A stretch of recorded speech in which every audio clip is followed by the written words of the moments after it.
Operation सिंदूर को लेकर बिहार के काराकाट में पीएम मोदी का बयान। बिहार की धरती से कहा था आतंक को मिट्टी में मिला देंगे, वचन पूरा करने के बाद वापस बिहार आया हूं।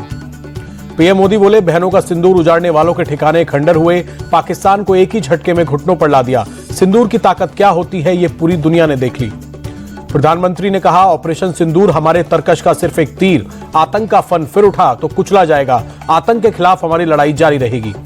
कारागार में मोदी बोले दुनिया ने नए भारत की ताकत देखी, आतंक फैलाने वालों का खात्मा हुआ।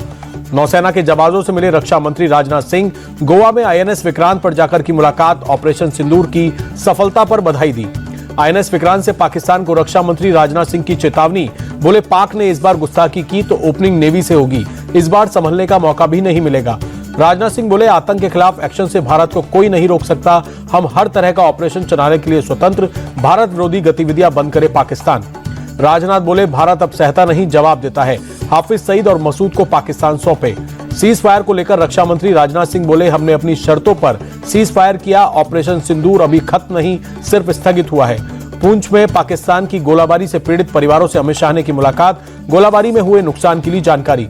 केंद्रीय गृह मंत्री अमित शाह ने कहा पाकिस्तान ने निंदनीय हमला किया, निर्दोष लोगों को मारा, हम सब पीड़ित परिवारों के साथ। अमित शाह बोले सेना ने पाकिस्तान के अंदर आतंकी अड्डे तबाह किए, भारत हर आतंकी हमले का जवाब देगा। गृह मंत्री का बयान, भारत के हमले से बौखलाया पाकिस्तान, रिहायशी इलाके पुंछ में गोलाबारी की। अमित शाह ने कहा हमने पाकिस्तान के 9 हवाई अड्डे तबाह किए, सेना ने धैर्य और शौर्य का परिचय दिया। गृह मंत्री बोले पहलगांव का हमला कायराना था, पूरी दुनिया ने पाकिस्तान की निंदा की। ऑपरेशन सिंदूर को लेकर बीजेपी का कांग्रेस पर हमला, संबित पात्रा बोले भारत की सेना पर सवाल उठा रही है कांग्रेस, सेना ने जो किया उससे सबूत गैंग के लोग खुश नहीं। संबित पात्रा बोले कांग्रेस ने सेना का मनोबल तोड़ा, राहुल गांधी और जयराम रमेश ने जवानों का अपमान किया, विपक्ष के लोग सरकार के साथ नहीं थे। राहुल गांधी को लेकर पात्रा बोले राहुल पूछ रहे हैं हमारे कितने जहाज गिरे, लेकिन ये नहीं पूछ रहे कितने आतंकी मारे, सेना की कार्रवाई से ये लोग खुश नहीं। सर्वदलीय प्रतिनिधिमंडल को लेकर पात्रा बोले सांसदों का डेलीगेशन विदेश में कोई घूमने नहीं गया, पूरी मजबूती के साथ डेलीगेशन भारत का पक्ष रख रहा, पूरी दुनिया भारत को लेकर पॉजिटिव। पाकिस्तान में मारे गए आतंकियों के लिए कोलंबिया ने जताया था शोक, शशि थरूर ने उसी देश में जाकर ऑपरेशन सिंदूर के बारे में विस्तार से बताया, कहा अगर कोई गलतफहमी है तो उसे दूर करने के लिए ही हम यहाँ हैं। शशि थरूर ने किया साफ, आतंकवादियों को भेजने और उनका विरोध करने वालों में कोई समानता नहीं हो सकती है, हम केवल आत्मरक्षा के अधिकारों का इस्तेमाल कर रहे हैं। मिलिंद देवड़ा ने कोलंबिया और भारत के आतंकवाद में बताया अंतर, कहा आपने गुरिल्ला युद्ध का सामना किया जबकि हम पूरी तरह पाकिस्तान प्रायोजित आतंकवाद का सामना कर रहे हैं। दक्षिण अफ्रीका के जोहान्सबर्ग में सुप्रिया सुले ने पहलगांव हमले को बताया भारत की आत्मा पर एक क्रूर हमला, कहा भारत हमेशा पड़ोस से सद्भावना और शांति चाहता है, यह हमला हमें सभी के लिए एक सदमा है। सुप्रिया सुले ने दक्षिण अफ्रीका को बताया महात्मा गांधी और नेल्सन मंडेला का देश, कहा वैश्विक धरती के 2 बेटे जिन्होंने हमेशा अहिंसा की बात की है। दक्षिण अफ्रीका के जोहान्सबर्ग में मनीष तिवारी ने आतंकवाद को पाकिस्तान की नीति बताया, कहा इसे किसी भी हाल में बर्दाश्त नहीं किया जाएगा और भारत आत्मरक्षा के सभी विकल्प इस्तेमाल का हक रखता है।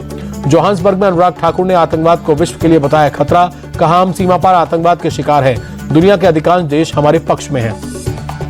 जकार्ता में जेडीयू सांसद संजय झा के नेतृत्व वाला डेलीगेशन नेहदाल उलमा कार्यकारी बोर्ड के अध्यक्ष के साथ की बैठक, केएच उली अब्दुल्ला को पहलगाम अटैक और ऑपरेशन सिंदूर की दी जानकारी।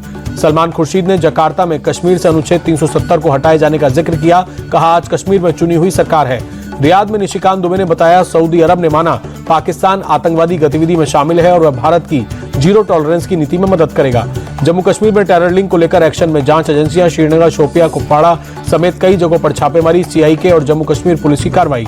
दिल्ली पुलिस की स्पेशल सेल ने पाकिस्तान के लिए जासूसी करने वाले एक शख्स कासिम को राजस्थान के मेवात से किया गिरफ्तार, पाकिस्तान में ट्रेनिंग ले चुका है कासिम।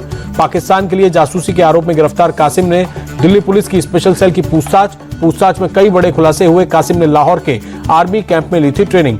आईएसआई के 3 अधिकारियों ने कासिम को दी थी ट्रेनिंग, 2 अधिकारियों का कोड नेम शाहजी और ताऊजी था, एक अधिकारी का नाम कोड नेम वकास था। सूत्रों के मुताबिक जासूसी के लिए कासिम को अलग अलग किस्तों में अब तक 2 लाख रुपए पाकिस्तानी रुपए मिले थे। पहलगाम हमले के बाद कासिम ने फोन का डेटा डिलीट किया, पुलिस ने फोरेंसिक जांच के लिए भेजा। महाराष्ट्र एटीएस ने ठाणे से एक शख्स को पकड़ा, गिरफ्तार शख्स पर पाकिस्तान के लिए जासूसी करने का आरोप। आरोपी पर सेना की खुफिया जानकारी पाकिस्तान को देने का आरोप। डिफेंस फर्म में जूनियर इंजीनियर के तौर पर काम करता है शख्स, कस्टडी में लेकर पूछताछ कर रही है एटीएस। प्रधानमंत्री नरेंद्र मोदी ने बिहार को दी सौगात, 48,000 करोड़ से ज्यादा की विकास परियोजनाओं का दिया तोहफा। नाम लिए बिना पीएम मोदी ने लालू यादव पर साधा निशाना, बोले रेलवे में भर्ती के नाम पर गरीबों की जमीन लूटी गई, बिहार को लूटने वालों से सावधान रहने की जरूरत है। मोदी बोले बिहार को जंगलराज वालों से सावधान रहने की जरूरत, कांग्रेस आरजेडी ने बिहार के लिए कुछ नहीं किया, इन्होंने सिर्फ जनता को लूटा। काराकाट में पीएम मोदी की जनसभा में सीएम नीतीश कुमार बोले पहले की सरकार ने ना कोई काम किया, हमारी सरकार में तेजी से विकास के काम हो रहे हैं। सीएम नीतीश बोले जेडीयू बीजेपी की सरकार ने हर वर्ग के लिए काम किया, शिक्षा और स्वास्थ्य के क्षेत्र में बहुत काम हुआ। बिहार चुनाव से पहले नीतीश सरकार का बड़ा फैसला, उच्च जातियों के विकास के लिए आयोग का गठन किया गया, अधिसूचना जारी। बीजेपी नेता महाचंद्र सिंह आयोग के अध्यक्ष होंगे, जेडीयू के राजीव रंजन प्रसाद उनके उपाध्यक्ष, 3 साल का होगा कार्यकाल। पटना एयरपोर्ट पर बिहार के युवा क्रिकेटर वैभव सूर्यवंशी से मिले पीएम मोदी, उज्जवल भविष्य की शुभकामनाएं दी, ट्विटर पर मुलाकात की तस्वीरें और वीडियो साझा की। बिहार के बाहुबली नेता अनंत सिंह को जमानत, सरकारी काम में बाधा डालने के मामले में जमानत मिली, दूसरे केस में जमानत नहीं मिलने के चलते फिलहाल जेल में ही रहेंगे। सुप्रीम कोर्ट का एनबीए को निर्देश, एक शिफ्ट में करवाएं नीट पीजी परीक्षा, पारदर्शिता का रखा जाएगा पूरा ध्यान। पुणे में एनडीए की 148वीं पासिंग आउट परेड, पहली बार महिला कैडेट्स का बैच शामिल, 17 महिला कैडेट्स हुई ग्रेजुएट, जनरल वीके सिंह ने ली परेड की सलामी। भ्रष्टाचार के आरोप में ईडी के डिप्टी डायरेक्टर चिंतन रघुवंशी अरेस्ट, भुवनेश्वर में सीबीआई ने 20 लाख रुपए की रिश्वत लेते रंगे हाथों पकड़ा। अंकिता भंडारी हत्याकांड में 3 साल बाद इंसाफ, रिजॉर्ट मालिक पुलकित आर्य समेत 3 को उम्र कैद, कोटद्वार जिला ने सुनाया फैसला। 2022 में अंकिता भंडारी की हुई थी हत्या, पुलकित आर्य ने दोस्तों के साथ मिलकर मर्डर किया था। रिजॉर्ट में रिसेप्शन का काम करती थी अंकिता हत्याकांड के 24 घंटे के अंदर ही धामी सरकार ने की थी आरोपियों की गिरफ्तारी। मामले में पुलिस ने 500 पन्नों की चार्जशीट दाखिल की थी, 100 से ज्यादा गवाहों के बयान दर्ज किए थे। धामी सरकार ने पीड़ित परिवार को दी थी 25 लाख की आर्थिक मदद, अंकिता के भाई और पिता को सरकारी नौकरी भी दी। पश्चिम बंगाल पुलिस की बड़ी कार्रवाई, कूच बिहार के दिनहाटा में 28 बांग्लादेशी घुसपैठिए पकड़े, महिलाएं और बच्चे भी शामिल। यूपी के बदायूं में पुलिस और बदमाश के बीच मुठभेड़, पुलिस ने 50,000 के इनामी बदमाश को पकड़ा, आरोपी के पैर में लगी गोली। गाजियाबाद में सिपाही सौरभ हत्याकांड मामले में एक और आरोपी गिरफ्तार, पुलिस से हुई मुठभेड़ में पकड़ा गया मुख्य आरोपी कादिर का भाई आदिल। जयपुर फैमिली कोर्ट को बम से उड़ाने की धमकी, कोर्ट परिसर को कराया गया खाली, तलाश में जुटी पुलिस। राजस्थान के किशनगढ़ में कृषि मंत्री किरोड़ी लाल मीणा ने पकड़ी नकली खाद बनाने वाली फैक्ट्री, रेड के लिए लोडिंग टेम्पो में पहुंचे थे कृषि मंत्री। दिल्ली में बारिश और आंधी तूफान की आशंका, मौसम विभाग ने ऑरेंज अलर्ट जारी किया। मानसून से पहले एक्शन में दिल्ली के एलजीवी के सक्सेना, सभी नाले नालियों की सफाई के लिए दिया आदेश, अधिकारियों से बोले मानसून से निपटने के लिए युद्ध स्तर पर हो तैयारी। केरल के तिरुवनंतपुरम में कई जगहों पर तेज बारिश, सड़कों पर गाड़ियों की रफ्तार हुई धीमी। केरल के कोट्याम में तेज हवाओं के साथ भारी बारिश, कई इलाकों में जल भराव, लोगों को आने जाने में हो रही परेशानी। असम के गुवाहाटी में तेज बारिश के चलते कई जगहों पर पानी भरा, ट्रैफिक हुआ स्लो। जम्मू में गृहमंत्री अमित शाह ने अमरनाथ यात्रा की तैयारियों पर उच्च स्तरीय बैठक की, एलजीबी रहे मौजूद। शाह ने बैठक में अधिकारियों को निगरानी बढ़ाने के लिए निर्देश दिए, ड्रोन और अन्य तकनीकों से निगरानी बढ़ाने के लिए कहा, इलाके में शांति और स्थिरता सुनिश्चित करने के आदेश। अमरनाथ यात्रा की जोर शोर से तैयारियां, यात्रियों के ठहरने के लिए बालटाल और नुनवान बेस कैंप में बनाए गए कंक्रीट के शेल्टर। श्री हेमकुंड साहिब की यात्रा के लिए सेना ने जवानों के बर्फ को काटकर बनाया रास्ता, 50,000 फीट की ऊंचाई पर ग्लेशियर की बर्फ को काटकर बनाया 6 किलोमीटर का रास्ता। रिजर्व बैंक ऑफ इंडिया ने एनुअल रिपोर्ट जारी किया, 2025-26 के लिए रियल जीडीपी ग्रोथ 6.5% रहने का अनुमान जताया। रिपोर्ट के मुताबिक आरबीआई ने 2024 में 72.6 टन सोना खरीदा, 2025 के पहले 2 महीनों में 2.8 टन सोना और खरीदा, कुल भंडार 879.58 टन। आरबीआई ने रिटेल महंगाई दर 4% रहने का अनुमान जताया, बढ़ते कर्ज पर रिजर्व बैंक ने चिंता जताई। भारत का पब्लिक डेट जीडीपी का 81%।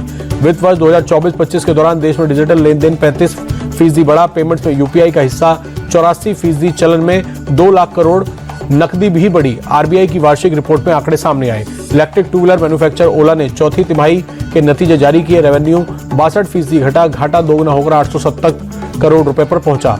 ब्रिटिश एनर्जी कंपनी बीपी की लुब्रिकेंट यूनिट कैस्ट्रोल को खरीदने की तैयारी में रिलायंस 8 से 10 अरब डॉलर में हो सकती है डील। अप्रैल में जियो ने 56.44 लाख से ज्यादा नए ग्राहक जोड़े, एयरटेल के ग्राहकों की संख्या में भी 1.70 लाख की बढ़ोतरी। वोडाफोन आइडिया में 6.47 लाख से ज्यादा की गिरावट। पाकिस्तान में भूकंप के झटके महसूस किए गए, रेक्टर स्केल पर 4.2 तीव्रता मापी गई।